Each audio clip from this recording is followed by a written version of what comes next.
Welcome back to A to Z here on Locked On Sports Atlanta, free on YouTube and wherever you get your podcast. Search Locked On Sports Atlanta. Give me a follow on Twitter at Mark Zinno. Of course, follow our entire network here at Locked On ATL. Before we wrap things up here with a sort of good news story connected to the Atlanta Braves, we will hand out a shovel of wisdom. Brace yourselves, because it's time for the shovel of wisdom.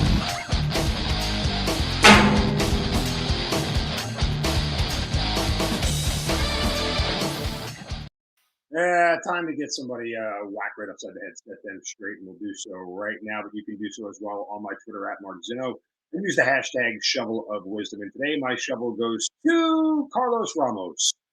You don't know who Carlos Ramos is. And I didn't know who Carlos Ramos was either until I came across this story. But he is an umpire at Wimbledon. And yesterday, he ended a match with a penalty point. In the fifth set tiebreak between Alejandro Dadovich Fokina and Yuri Vesely. Vesely was ahead in the fifth set tiebreak, and anybody who's familiar with the fifth set tiebreak in Wimbledon, it goes on and on and on until somebody wins by two. Go look up John Isner. You'll find out why fifth set tiebreaks at Wimbledon are a thing. Anyway, ADF as they call him, Alejandro Dadovich Fokina. After hitting a ball into a net, to make it 8-7 in the fifth tiebreak in the last game.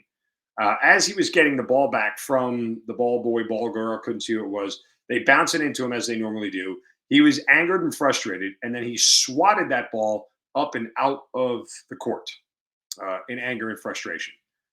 He was immediately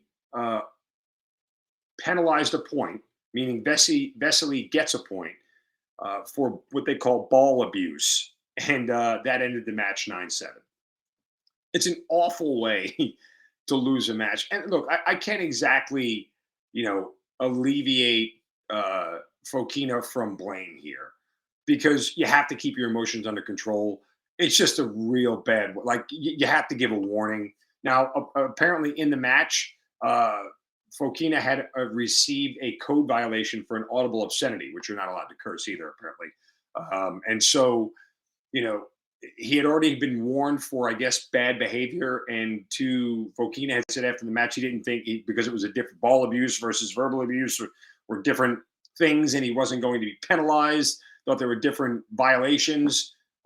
Anyway, a lot of people thought it was a bad way to have a match end, especially in the fifth set. Yeah, I think it is too. I guess it's the difference. If it was a third set tiebreak, to do it then is different. But on the final point of the match point, it's really, really bad. There's a picture of Vesely who had left the court, and Dadovich Fokina is still sitting in the chair on the court by himself after the match had been over. It just, it's a bad way to have a match end, and I get why people are stunned for it. But I mean, come on, man. In general, these chair umpires love to make themselves a story. If you've watched Wimbledon long enough, they love to go over the top with this stuff. It gets really, really irritating sometimes. And, they all sit there in their little accent and penalty point for Dadovich Fokina. Like, get out of here. Let them play. Like, I've had enough of umpires trying to make themselves the focal point of anything when it comes to sport.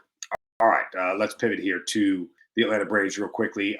Piece of good news. According to Dave O'Brien of The Athletic, Ronald Acuna is progressing nicely, and he is expected to be in Philadelphia tonight.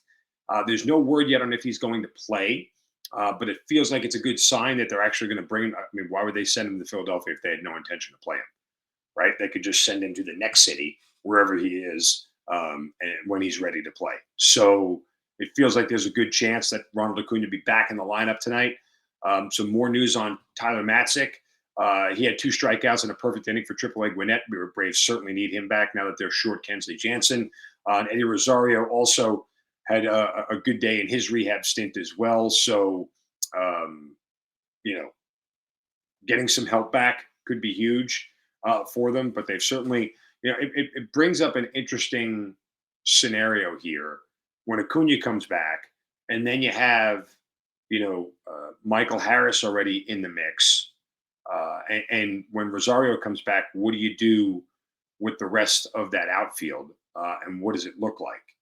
Because you got an abundance of guys that you want to get in the lineup. And if Rosario is hitting, clearly, he's a guy that you want to have in the lineup. But nonetheless, um, Brian Snicker's going to have to make some choices, I guess, when it boils down to it, and what it looks like.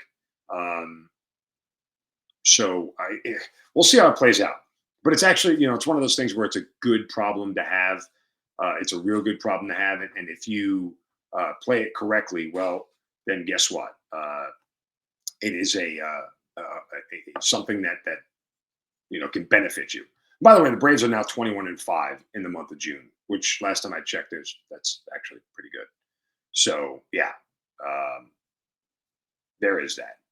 By the way, last night in the ninth inning, if you weren't keeping track during the game, Mark Apple, that name may bring a bell. He made his major league debut. He was picked number 1 overall in the Major League Baseball draft in 2013. 2013. And he was traded to Philadelphia in 2015. Injuries, ineffectiveness.